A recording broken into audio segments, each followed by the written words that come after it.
we're going to celebrate birthdays first. We're going to start on a happy note. Cool Soccer 92, he turned 19, I think. Seth the Magnificent, he turned 21. I know that for a fact because he told me. And Wally Balooza, who turned 18, I think. See, I just creep on your profiles when you don't tell me how old you're turning so I can get a rough estimate.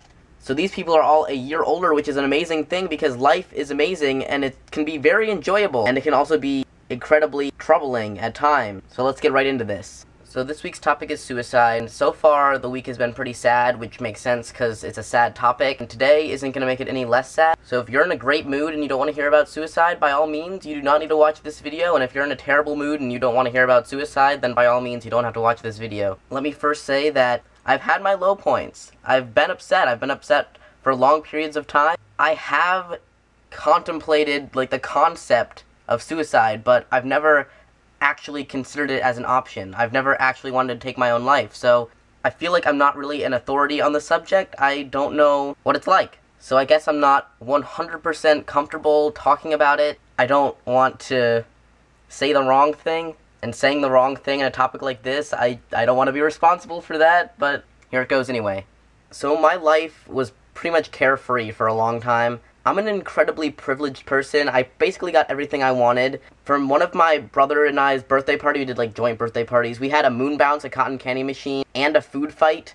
We were kinda those kids that got picked on a little bit because of how perfect our lives seemed. And it's true, we had so many more opportunities than a lot of people have. So it was kind of hard for me to be empathetic to people less fortunate, I guess. And yes, I knew what suicide was. If somebody asked me, how do you feel about suicide? I would have said, well, it's a horrible thing. But I had never had to face it in my actual life.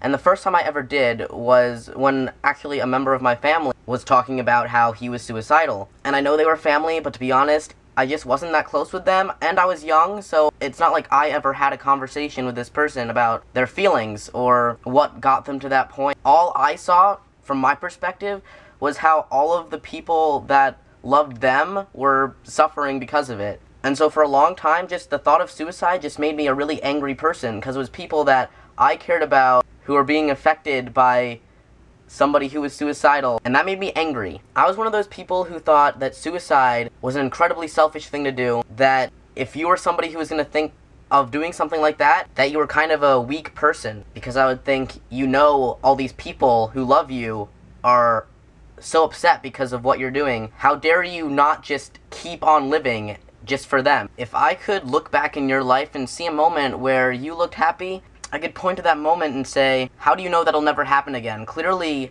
waiting for another good moment is better than dying. I really just had a lot of trouble comprehending what could drive someone to the point of not wanting to live anymore, because to me, there is nothing better than living and there is nothing worse than dying. And I still pretty much think that, at least that much, I still agree with. And then my mom got sick. And I'm sure a handful of you know, or probably more than a handful, but my mom did pass away from cancer last year. And there was a long period of time before she died where she couldn't walk. She weighed like 90 pounds. She could barely hold a conversation anymore. She was always in pain. And there was one time when my dad and my brother and me were all like sitting at her bed with her, and she said in the most serious voice I've ever heard her use that if she had a gun right next to her, she would use it. She would kill herself. And that was an extremely hard thing to hear. And yes, my gut reaction was to feel like, how could you say that to me? But then I realized that was coming from someone who basically taught me how to be happy. And I had to realize that she was saying that because there was really no joy left. She couldn't do any of the things that she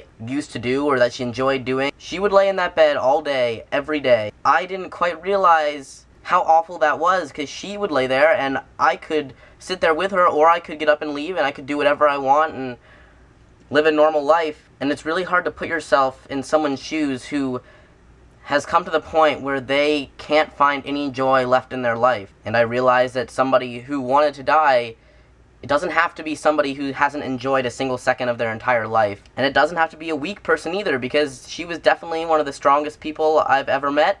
And is it selfish? I mean, it's about as selfish as a starving person taking the last slice of pizza.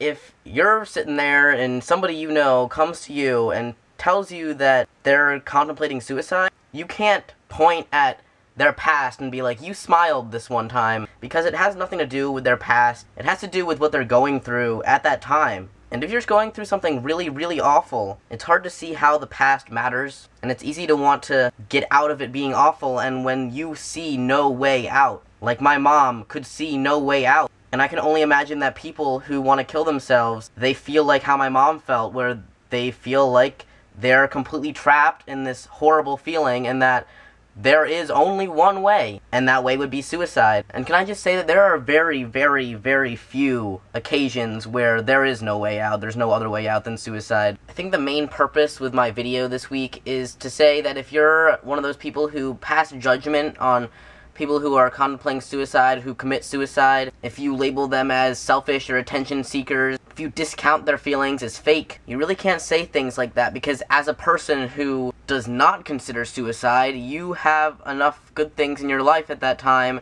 to not be able to understand the feelings of somebody who doesn't feel like they have anything to live for. And if you're hurt by someone you really truly care about, if you're hurt by them feeling like they need to kill themselves, you need to remember that it's not because they don't love you, it's not because they don't think that they have you there for them.